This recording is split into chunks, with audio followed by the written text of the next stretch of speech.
ஓம் சாந்தி. 15-2-2025 காலை முரளி பாப்தாதா மதுபன். சாராம்சம். இனிய குழந்தைகளே, தந்தை உங்களுக்கு மேன்மையான தேவ தர்மத்தையும் மேன்மையான செயல்களையும் கர்மா கற்பிக்கின்றார். இதனாலேயே நீங்கள் அசுர செயல்கள் எதனையும் செய்யக்கூடாது. மிகவும் சுத்தமான புத்தி தேவையாகும். கேள்வி: நீங்கள் சரீர உணர்வு உடையவராகும்போது நீங்கள் செய்யும் முதலாவது பாவம் என்ன? பதில்: சரீர உணர்வு இருந்தால் தந்தையின் நினைவிற்கு பதிலாக சரீரதாரிகளின் நினைவே இருக்கும். தொடர்ந்தும் தூய்மையற்ற பார்வை இருக்கும். எதிர்மறையான எண்ணங்கள் தோன்றும். இது மிகப்பெரிய பாவமாகும். மாயை உங்களை தாக்குகின்றாள் என்பதை நீங்கள் புரிந்து கொண்டு உடனடியாகவே உங்களை எச்சரிக்கை செய்ய வேண்டும். ஓம் சாந்தி. ஆன்மீக தந்தை ஆன்மீக குழந்தைகளுக்கு விளங்கப்படுத்துகிறார். ஆன்மீக தந்தை எங்கிருந்து வந்திருக்கிறார்? நிர்வாண தாமம் அல்லது அமைதி தாமம் என அழைக்கப்படுகின்ற ஆன்மீக உலகத்திலிருந்தே வருகிறார். இது கீதையின் ஒரு விஷயம். உங்களிடம் கேட்கப்படுகிறது, இந்த ஞானம் எங்கிருந்து வந்தது? நிச்சயமாக கீதையின் அதே ஞானமே இது என நீங்கள் கூறுகிறீர்கள். கீதையின் பாகம் இப்பொழுது நடிக்கப்படுகிறது. தந்தை கற்பிக்கின்றார். கடவுளின் வாசகங்கள் உள்ளன. கடவுள் நிச்சயமாக ஒரேயொருவரே ஆவார். அவர் அமைதி கடல் ஆவார். அவரும் நாங்கள் வசிக்கும் அமைதி தாமத்திலேயே வசிக்கிறார். இது பாவ ஆத்மாக்களின் தமோபிரதான் உலகமாகிய தூய்மையற்ற உலகம் என தந்தை விளங்கப்படுத்துகிறார். நிச்சயமாக ஆத்மாக்களாகிய நாங்களும் இந்த நேரத்தில் தமோ பிரதானாகவே உள்ளோம் என்பதையும் நீங்கள் அறிந்துள்ளீர்கள். நாங்கள் 84 பிறவி சக்கரத்தை கடந்து சதோ பிரதானிலிருந்து தமோ பிரதான் ஆகியுள்ளோம். இது பழைய கலியுக உலகம். அந்த பெயர்கள் அனைத்தும் இக்காலத்திற்கு உரியவை. பழைய உலகத்திற்கு பின்னர் புதிய உலகம் இருக்கும். உலகம் மாற்றமடைய வேண்டிய போதே மகாபாரத யுத்தம் இடம் பெற்றது என்பது பாரத மக்களுக்கு தெரியும். அப்பொழுதே தந்தை வந்து ராஜயோகம் கற்பிக்கின்றார். அவர்கள் செய்த ஒரு தவறு என்ன? அனைத்திற்கும் முதலில் அவர்கள் சக்கரத்தின் கால எல்லையை மறந்ததுடன் கீதையின் கடவுளையும் மறந்துவிட்டார்கள். ஸ்ரீ கிருஷ்ணரை தந்தையாகிய கடவுள் என அழைக்க முடியாது. தந்தையாகிய கடவுள் என ஆத்மாக்கள் கூறுகின்றனர். ஆகவே அது அவரை அசரீரியானவர் ஆக்குகின்றது. அசரீரியான தந்தை ஆத்மாக்களுக்கு கூறுகின்றார், என்னை நினைவு செய்யுங்கள். நான் மாத்திரமே தூய்மை ஆக்குபவர். ஓ தூய்மையாக்குபவரே என நீங்கள் என்னை அழைக்கிறீர்கள். ஸ்ரீ கிருஷ்ணர் சரீரதாரி ஆவார். எனக்கு சரீரம் இல்லை. நான் அசரீரியானவர். நான் மனிதர்களின் தந்தை அல்ல. நான் ஆத்மாக்களின் தந்தையாவேன். இது உறுதியாக்கப்பட வேண்டும். மீண்டும் மீண்டும் ஆத்மாக்களாகிய நாங்கள் அந்த தந்தையிடமிருந்தே எங்களுடைய ஆஸ்தியை கோரிக்கொள்கிறோம். 84 பிறவிகள் இப்பொழுது ஒரு முடிவிற்கு வந்ததும் தந்தை வந்துள்ளார். பாபா பாபா என நீங்கள் தொடர்ந்தும் கூற வேண்டும். பாபாவை அதிகளவு நினைவு செய்யுங்கள். சக்கரம் முழுவதிலும் நீங்கள் பௌதீக தந்தையரையே நினைவு செய்தீர்கள். தந்தை இப்பொழுது வந்திருப்பதுடன் அவர் ஆத்மாக்கள் அனைவரையும் இந்த மனித உலகிலிருந்து மீண்டும் அழைத்து செல்ல வேண்டும். ஏனெனில் ராவண ராஜ்யத்தில் மனிதர்கள் சீரழிந்தவர்கள் ஆகிவிட்டனர்.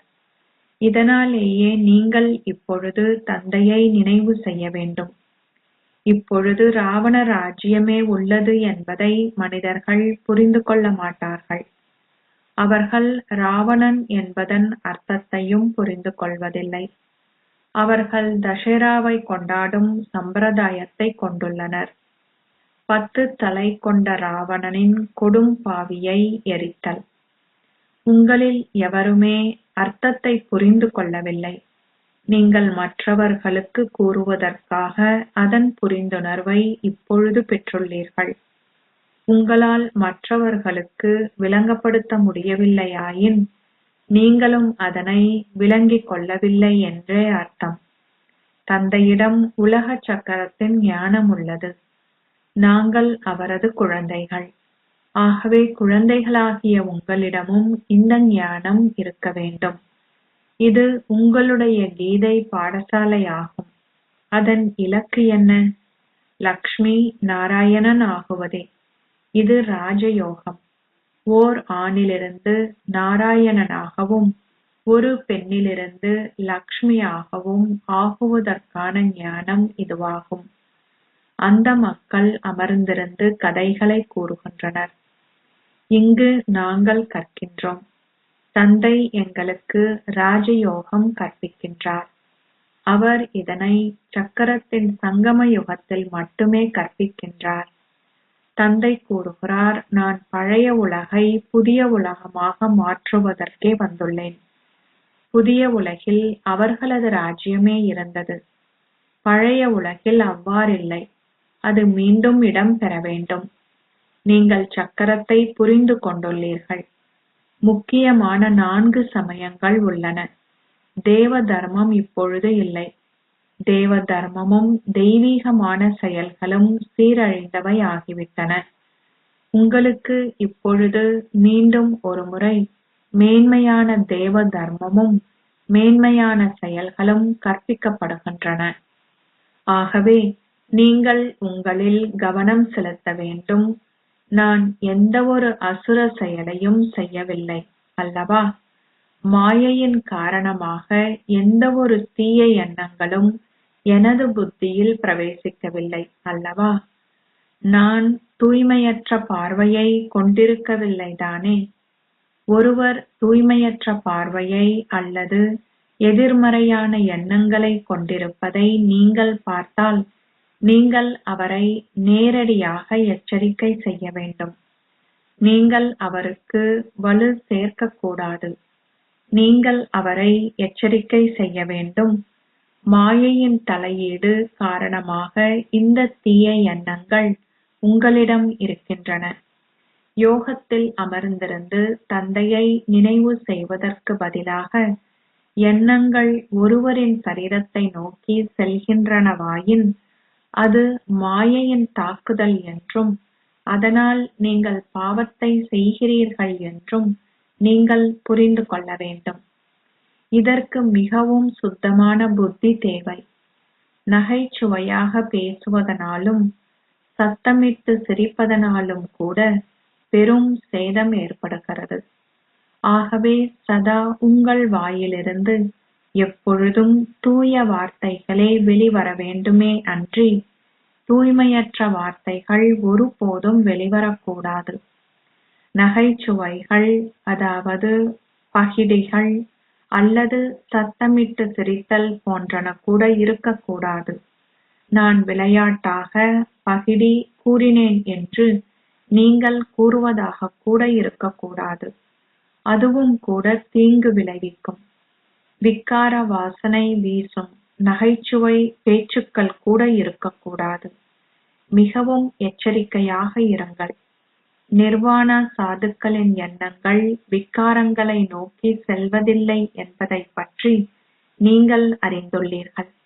அவர்களும் பிரிந்தே வாழ்கின்றனர். ஆனால் யோகத்தினால் அன்றி புலனங்கங்களின் விஷமத்தை ஒருபோதும் அகற்ற முடியாது.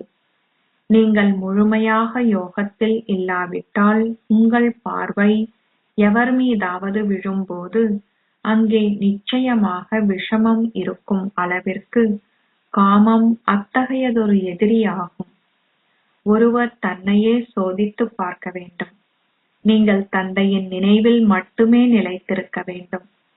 அப்போது நோயின் எந்த ஒரு வடிவமும் இருக்க மாட்டாது. நீங்கள் யோகத்தில் இருக்கும்போது அது நடைபெற மாட்டாது. சத்திய யுகத்தில் எவ்வகையான குப்பையும் இருப்பதில்லை. அங்கு எவ்வித தீய நடத்தையும் இருப்பதற்கு ராவணனின் விஷமம் அங்கு இல்லை. அங்கு நீங்கள் யோகி வாழ்க்கையே வாழ்கின்றீர்கள். இங்கும் கூட இந்த ஸ்திதி மிகவும் உறுதியாக இருக்க வேண்டும். யோக சக்தியினால் இந்த நோய்கள் அனைத்தும் முடிவிற்கு வருகின்றன. இதற்கு அதிக முயற்சி வேண்டும். ராஜ்யத்தை கோரிக்கொள்வதென்பது உங்கள் மாமியார் வீட்டிற்கு செல்வதை போன்றதல்ல. முயற்சி செய்யப்பட வேண்டும். எனது பாக்கியத்தில் இருப்பதையே நான் பெறுவேன், அவ்வளவுதான் என நீங்கள் எண்ணுவதாக இருக்கக்கூடாது. நீங்கள் அதனை கிரகிக்காதிருந்தால் நீங்கள் சில சதங்கள் பெறுமதியான அந்தஸ்தை கோருவதற்கே தகுதியானவர்கள் என்றே அர்த்தம். பல பிரஜைகள் உள்ளனர். சிலர் ஓவியத்திலும் சிலர் விளையாட்டுகளிலும் சிறந்த புள்ளிகளை பெறுகின்றனர். அவை பொதுவான பாடங்களாகும்.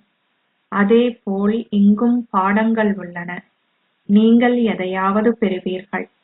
எவ்வாறாயினும் ராஜ்யம் வழங்கப்பட முடியாது. நீங்கள் சேவை செய்தாலே ராஜ்யத்தை பெறுவீர்கள். அதற்கு நீங்கள் அதிக முயற்சி செய்ய வேண்டும். அது பலரது புத்தியில் பதிவதில்லை. அது உணவு சமிபாடு அடையாததை போன்றதாகும். உயர்ந்த அந்தஸ்தை அடைவதற்கான தைரியம் இல்லாதுள்ளது. இதுவும் நோய் என்றே அழைக்கப்படுகின்றது. நீங்கள் பார்த்தும் பார்க்காதிருக்க வேண்டும். நீங்கள் ஆன்மீக தந்தையின் நினைவிலிருந்து ஏனையோருக்கு பாதையை காட்ட வேண்டும். நீங்கள் குருடர்களுக்கு ஊன்றுகோலாக வேண்டும். நீங்கள் பாதையை அறிந்தவர்கள். மகாரத்திகளாகிய உங்களின் புத்தியில் படைப்பவரதும் படைப்பினது ஞானமும் முக்தி ஜீவன் முக்தியின் ஞானமும் தொடர்ந்தும் சுழன்று கொண்டிருக்கின்றன. குழந்தைகளின் ஸ்திதிகளிலும் இரவுக்கும் பகலுக்குமான வித்தியாசம் உள்ளது. சிலர் மிகவும் செல்வந்தர்களாகவும் சிலர் முற்றிலும் ஏழைகளாகவும் ஆகின்றனர். வெவ்வேறு தரங்களில் ராஜ அந்தஸ்துகள் உள்ளன. இல்லாவிடின் ஆம், அங்கு ராவணன் இல்லாததால் துன்பம் இருப்பதில்லை. இருப்பினும் அங்கு செல்வத்தில் வித்தியாசம் இருக்கும். செல்வத்தினூடாக சந்தோஷம் இருக்கும். நீங்கள் யோகத்தில் இருக்கும் அளவிற்கு உங்கள் ஆரோக்கியம் மிக சிறப்பானதாக இருக்கும். நீங்கள் முயற்சி செய்ய வேண்டும். பலரது நடத்தைகள் அறியாமையில் உள்ள மனிதர்களுடையதை போன்றே உள்ளன. அவர்களால் எவருக்கும் நன்மையை ஏற்படுத்த முடியாது. பரீட்சை இடம்பெறும் போது யார் எத்தனை புள்ளிகளுடன் சித்தி அடைவார்கள் என்பதை நீங்கள் கண்டுகொள்வீர்கள். பின்னர் அந்த நேரத்தில் நீங்கள் நம்பிக்கை இழந்து அழவேண்டி இருக்கும். பாபா தாதா ஆகிய இருவரும் தொடர்ந்தும் அதிகளவு விளங்கப்படுத்துகின்றனர். தந்தை நன்மை அளிக்கவே வந்துள்ளார். நீங்கள் உங்களுக்கும் ஏனையோருக்கும் நன்மை செய்ய வேண்டும். தூய்மையற்ற எங்களுக்கு தூய்மை ஆகுவதற்கான பாதையை வந்து காட்டுங்கள் என தந்தை அழைக்கப்பட்டார். ஆகவே தந்தை ஸ்ரீமத் கொடுக்கிறார். உங்களை ஓர் ஆத்மாவாக கருதி சரீர உணர்வை விடுத்து என்னை நினைவு செய்யுங்கள். இது அத்தகைய இலகுவான மருந்தாகும். அவர்களுக்கு கூறுங்கள், நாங்கள் ஒரேயொரு தந்தையாகிய கடவுளையே நம்புகின்றோம். அவர் கூறுகின்றார், தூய்மையற்றவர்களை தூய்மையாக்க வருமாறு நீங்கள் என்னை அழைத்தீர்கள். ஆகவே நான் வரவேண்டியுள்ளது. நீங்கள் பிரம்மாவிடமிருந்து எதனையும் பெறமாட்டீர்கள். அவர் தாதா, மூத்த சகோதரர். அவர் பாபா அல்ல. நீங்கள் உங்கள் ஆஸ்தியை பாபாவிடமிருந்தே பெறுகின்றீர்கள். நீங்கள் ஆஸ்தியை பிரம்மாவிடமிருந்து பெறுவதில்லை. அசரீரியான தந்தை ஆத்மாக்களாகிய எங்களை இவரின் மூலம் தத்தெடுத்து எங்களுக்கு கற்பிக்கின்றார். அவர் இவருக்கும் கற்பிக்கின்றார். நீங்கள் பிரம்மாவிடமிருந்து எதனையும் பெறப்போவதில்லை. ஆஸ்தி இவரினூடாக தந்தையிடமிருந்து மட்டுமே பெறப்படுகிறது. கொடுப்பவர் ஒரேயொருவரே ஆவார். அவரைப் பற்றிய புகழ் மட்டுமே உள்ளது. அவர் ஒருவரே அனைவருக்கும் சர்க்கதி அருள்பவராவார். இவர் பூஜிக்க தகுதி வாய்ந்தவரிலிருந்து மீண்டும் பூஜிப்பவராகுகின்றார். அவர் சத்திய யுகத்தில் பூஜிக்க தகுதி வாய்ந்தவராக இருந்து பின்னர் 84 பிறவிகளை எடுத்து தூய்மையற்றவர் ஆகினார். இப்பொழுது அவர் பூஜிக்க தகுதி வாய்ந்தவராக தூய்மையானவராக ஆகுகின்றார். நாங்கள் தந்தை கூறுவதை கேட்கிறோம். நாங்கள் மனிதர்கள் கூறுவதை கேட்பதில்லை. பக்தி மார்க்கம் நிச்சயமாக மனிதர்களினுடையது. இது ஆன்மீகமான ஞான பாதை. ஒரே ஒரு ஞானக் கடலிடமே ஞானம் உள்ளது. இந்த சமய நூல்கள் போன்றவை பக்தி மார்க்கத்தை சேர்ந்தவை. சமய நூல்கள் போன்றவற்றை கற்றல் அனைத்தும் பக்தி மார்க்கத்திற்கு உரியவை. ஞானக்கடல் ஒரேயொரு தந்தை மட்டுமே ஆவார். ஞான கங்கைகள் ஆகிய நாங்கள் ஞானக் கடலிலிருந்தே தோன்றியுள்ளோம். இருப்பினும் அவை தண்ணீர் கங்கைகளும் கடலும் ஆகும். குழந்தைகளாகிய நீங்கள் இவ்விஷயங்கள் அனைத்திலும் கவனம் செலுத்த வேண்டும். அகநோக்கில் இருந்து புத்தியை கடைய செய்யுங்கள். உங்களை சீர்திருத்துவதற்கு அகநோக்கிலிருந்து உங்களையே சோதித்துப் பாருங்கள். நீங்கள் உங்கள் வாயிலிருந்து தீய வார்த்தைகள் வெளிவருவதற்கு அல்லது உங்கள் பார்வை தூய்மையற்றதை நோக்கி ஈர்க்கப்படுவதற்கு உங்களை அனுமதித்திருந்தால் உங்களை நீங்களே அறைந்து கொள்ள வேண்டும். ஏன் எனது வாயிலிருந்து தீய வார்த்தைகள் வெளிவந்தன? ஏன் எனது பார்வை தூய்மையற்றதை நோக்கி ஈர்க்கப்பட்டது? நீங்கள் உங்களையே அறைந்து கொள்ள வேண்டும். நீங்கள் உங்களை மீண்டும் மீண்டும் எச்சரிக்கை செய்ய வேண்டும். அப்பொழுதே உங்களால் உயர்ந்த அந்தஸ்தை பெற முடியும். உங்கள் வாயிலிருந்து தீய வார்த்தைகள் வராதிருக்க வேண்டும். தந்தை அனைத்து வகையான கற்பித்தல்களையும் கொடுக்க வேண்டியுள்ளது. ஒருவரை பைத்தியம் என அழைப்பது கூட தீய வார்த்தையே ஆகும். மனிதர்கள் தமது மனதில் தோன்றுவதையெல்லாம் கூறுகின்றனர். யாருடைய புகழை அவர்கள் பாடுகிறார்கள் என்பது கூட அவர்களுக்கு தெரியாது. தூய்மையாக்குபவரான ஒரேயொரு தந்தையின் புகழ் மட்டுமே பாடப்பட வேண்டும். எவ்வாறாயினும் வேறு எவருமே இல்லை. பிரம்மா, விஷ்ணு, சங்கரர் ஆகியோரையும் தூய்மை ஆக்குபவர்களென அழைக்க முடியாது. அவர்கள் எவரையும் தூய்மையாக்குவதில்லை. தூய்மையற்றவர்களை தூய்மையாக்குபவர் தந்தை ஒருவரே ஆவார். புதிய உலகமே நிச்சயமாக தூய உலகமாகும். இருப்பினும் அது இப்பொழுது இல்லை. ஸ்வர்க்கத்தில் மட்டுமே தூய்மை நிலவுகிறது. அவர் தூய்மை கடலும் ஆவார். இது நிச்சயமாக ராவணனின் ராஜ்யமே. குழந்தைகளாகிய நீங்கள் ஆத்ம உணர்வுடையவர்கள் ஆகுவதற்கு அதிக முயற்சி செய்ய வேண்டும். உங்கள் வாயிலிருந்து கற்களோ அல்லது தீய வார்த்தைகளோ வெளிவரக்கூடாது. அதிகளவு அன்புடன் நடந்து கொள்ளுங்கள். தூய்மையற்ற பார்வை அதிகளவு தீங்கை விளைவிக்கிறது. அதிக முயற்சி தேவைப்படுகிறது. ஆத்ம உணர்வு என்பது அழிவற்றதன் விழிப்புணர்வாகும். சரீரங்கள் அழியக்கூடியவை. எவருக்கும் ஆத்மாவை தெரியாது. நிச்சயமாக ஆத்மாக்களின் தந்தை இருக்க வேண்டும். அனைவரும் சகோதரர்கள் என அவர்களும் கூறுகின்றனர். அவ்வாறாயின் பரமாத்மா எவ்வாறு அனைவரிலும் இருக்க முடியும்? எவ்வாறு அனைவரும் தந்தையாக இருக்க முடியும்? இந்தளவு விவேகமேனும் அவர்களிடம் இல்லை. ஒரேயொரு தந்தை மாத்திரமே நிச்சயமாக அனைவரதும் தந்தை ஆவார். அவரிடமிருந்தே ஆஸ்தி பெறப்படுகின்றது. அவரது பெயர் சிவன். அவர்கள் சிவ ஜெயந்தியையும் சிவராத்திரி கொண்டாடுகின்றனர். உருத்திரனின் இரவு அல்லது ஸ்ரீ கிருஷ்ணரின் இரவு என்று கூறப்படுவதில்லை. மனிதர்கள் எதனையும் புரிந்து கொள்வதில்லை. அவை அனைத்தும் அவரது ரூபங்களே என அவர்கள் கூறுவார்கள். அது அவரது அற்புதமான விளையாட்டாகும். நீங்கள் எல்லையற்ற ஆஸ்தியை எல்லையற்ற தந்தையிடமிருந்து பெறுகின்றீர்கள் என்பதை இப்பொழுது நீங்கள் புரிந்து கொள்கிறீர்கள். ஆகவே நீங்கள் அத்தந்தையின் ஸ்ரீமத்தை பின்பற்ற வேண்டும். தந்தை கூறுகிறார், என்னை நினைவு செய்யுங்கள்.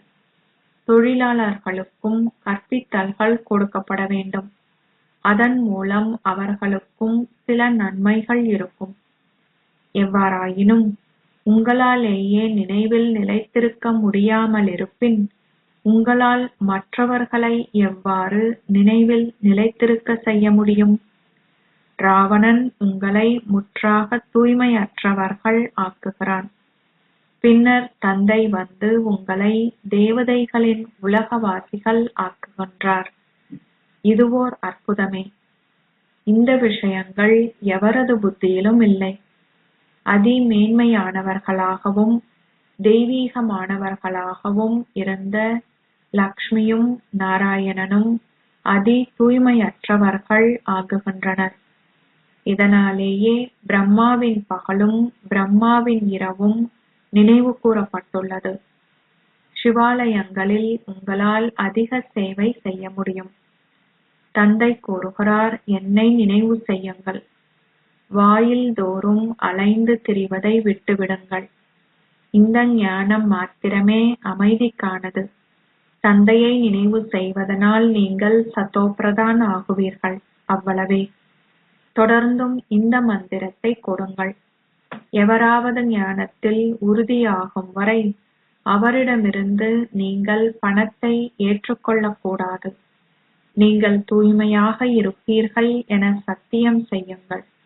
அதன் பின்னர் நீங்கள் உங்கள் கைகளால் சமைத்ததை நாங்கள் உண்போம் என்றும் அப்பொழுதே உங்களிடமிருந்து நாங்கள் எதனையும் ஏற்றுக்கொள்வோம் என்றும் அவர்களிடம் கூறுங்கள். பாரதத்தில் பல ஆலயங்கள் உள்ளன. நீங்கள் வருகின்ற வெளிநாட்டவர்களுக்கும் இந்த செய்தியை கொடுங்கள். தந்தையை நினைவு செய்யுங்கள். அச்சா, இனிமையிலும் இனிமையான அன்புக்குரிய, எப்போதோ தொலைந்து இப்போது கண்டுபிடிக்கப்பட்டிருக்கும் குழந்தைகளுக்கு உங்கள் தாய் தந்தையாக இருக்கும் பாப்தாதாவின் அன்பும் நினைவுகளும் காலை வந்தனங்களும். ஆன்மீக தந்தை ஆன்மீக குழந்தைகளுக்கு நமஸ்தே சொல்கிறார். ஆன்மீக குழந்தைகள் ஆன்மீக தந்தைக்கு நமஸ்தே சொல்கின்றனர். தாரணைக்கான சாராம்சம் 1. விக்கார வாசனை வீசும் எந்தவொரு விஷயங்களை பற்றியும் நகைச்சுவையாக பேசுவதோ அல்லது சத்தமாக சிரிப்பதோ என்றுமே இருக்கக்கூடாது. மிக எச்சரிக்கையாக இருங்கள். உங்களுடைய வாயிலிருந்து தீய வார்த்தைகள் எதுவும் வெளிவரக்கூடாது. 2. ஆத்ம உணர்வுடையவர் ஆகுவதற்கு அதனை அதிகமாக பயிற்சி செய்யுங்கள். அனைவருடனும் அன்புடன் நடந்து கொள்ளுங்கள். தூய்மையற்ற பார்வையை கொண்டிருக்காதீர்கள். உங்களுடைய பார்வை தூய்மையற்றதை நோக்கி ஈர்க்கப்பட்டால் உங்களை நீங்களே தண்டியுங்கள். ஆசீர்வாதம். நீங்கள் ஓய்வெடுக்கும் ஸ்திதியில் இருந்த வண்ணம் சதா நினைவிற்கும் சேவைக்கும் இடையில் ஒரு சமநிலையை பேணுவதன் மூலம் குழந்தை பருவத்தின் விஷமத்தனமான விளையாட்டுக்களையெல்லாம் முடிப்பீர்களாக. சங்கம யுகத்தின் விலைமதிப்பில்லாத நேரத்தை அற்ப விஷயங்களில் வீணாக்குவது என்றால் குழந்தை பருவத்தின் விஷமத்தனமான விளையாட்டுக்களை விளையாடுவதை போன்றதாகும். அந்த விஷமத்தனமான விளையாட்டுக்கள் இனியும் உங்களுக்கு பொருந்தாது. ஓய்வெடுக்கும் ஸ்திதியில் தந்தையின் நினைவும் சேவையுமே எஞ்சியுள்ளன. இவற்றைத் தவிர வேறு எதையும் நினைக்கக்கூடாது. நீங்கள் விழித்தெழும்போது நினைவும் சேவையும் மட்டுமே இருக்க வேண்டும். நீங்கள் தூங்கும் போதும் நினைவும் சேவையும் மட்டுமே இருக்க வேண்டும். சதா இந்த சமநிலையை பேணுங்கள். திரிகாலதரிசியாகி சிறு பிள்ளைத்தனமான விஷயங்கள் மற்றும் குழந்தை பருவ சமஸ்காரங்களின் மூடு விழாவை கொண்டாடுங்கள். அப்போது நீங்கள் ஓய்வெடுக்கும் ஸ்திதியில் இருப்பவர் என்று அழைக்கப்படுவீர்கள்.